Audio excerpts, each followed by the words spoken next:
277-78 পড়লে ইনফাইনাইটনেস of medicine, সেইটাকে আপনি কিভাবে মডার্ন মেডিসিনের ল্যাঙ্গুয়েজে ট্রান্সফরমেশন করবেন, এটা আপনার ইনটিউশন, আপনি পারবেন। বলতে গিয়ে হাবি জাবি কথা ওদের সামনে বলে ফেলবেন, হাসাহাসি করবেন।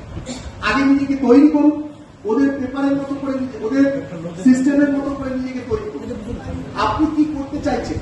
হোমিওপ্যাথিটা হোমিওপ্যাথি এত বছর ধরে চলছে, আমাদের দরকার কি আছে ওদের কাছে নিজেদের প্রমাণ করা? তারপরে আপনি একটা বড় সেক্টরকে আপনি সারাচ্ছেন, সাইন্টিফিক্যালি সারাচ্ছেন, শুধুমাত্র আপনার ওয়ার্ডের ট্রান্সফরমেশন করতে পারছেন না, ঠিক মতো ইন্টারপ্রেট করতে পারছেন না যারা অন্য ল্যাঙ্গুয়েজে বোঝে তাদের ল্যাঙ্গুয়েজে, তার জন্য আপনি আলাদা একটা এক ধরনের থাকবেন, তা তো নয়।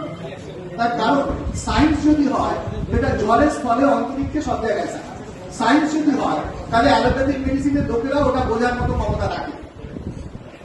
সুতরাং সেই জায়গা থেকে আমি শেষ করে দিচ্ছি, কিভাবে ইন্টারপ্রেট করবেন আপনার পেপারটা তাদের কাছে, এই দায়িত্বটা কিন্তু আপনার। তাই জন্য কি করতে হবে? ওদের সঙ্গে বসতে হবে, ওদের সঙ্গে আলোচনা করতে হবে, ওরা কি জানতে চায় সেটাকে বুঝতে হবে। তারপর ফেরত এসে নিজের সাবজেক্টটা পড়ে তার ভাষাগত পরিবর্তন করে কিভাবে ওদের সামনে উপাদেয় করা যায়, ওদের মতো করে তুলে ধরা যায়, এই ভাবনাটা একান্তই আপনার, এই দায়িত্বটা একান্তই আপনার। ধন্যবাদ।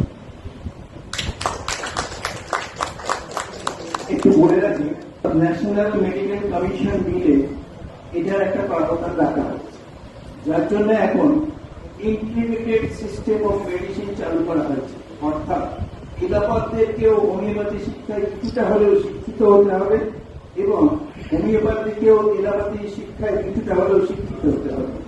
গভর্নমেন্টের এই পলিসিকে আমরা অত্যন্ত ধন্যবাদ দিচ্ছি, যাতে করে একই অন্যের কাছে অনেকটাই বুঝে উঠতে পারে। ধন্যবাদ।